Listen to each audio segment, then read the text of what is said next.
Good point. Meet a professional tea taster.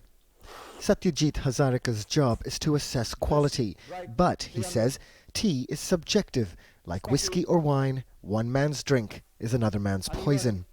He says he's seen big changes in his 25-year career. The growing conditions have become more challenging. Earlier, in areas where you didn't need irrigation, today you need irrigation, so that's an added cost. The whole equilibrium is lost. MRIDUL Hazarika has devoted his life to studying tea. He says global warming is having a serious effect on the industry.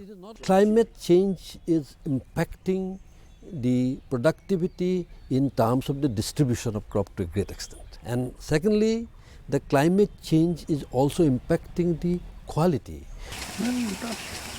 There was a time when these sprinklers weren't needed, when the rainfall and sunshine were just right.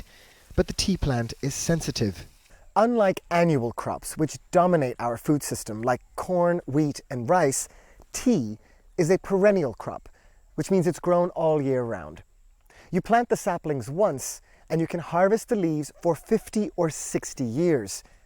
But that makes it especially vulnerable to changes in temperature and water levels. Flowers. A senior member of the Indian Tea Board and a fifth-generation tea planter says unpredictable rainfall has forced tea gardens to install irrigation. So we are completely dependent on nature, and without rain we cannot have good harvesting. Irrigation will not give you leaf. I mean, you cannot get your production from irrigation. It is only from rain god. When there is rain, then only you get good harvest.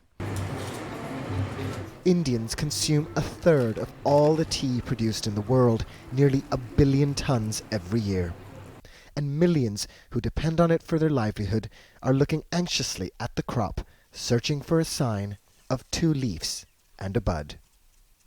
Bhanu, Bhatnagar, Al Jazeera, Amsoy Tea Estate in northeast India.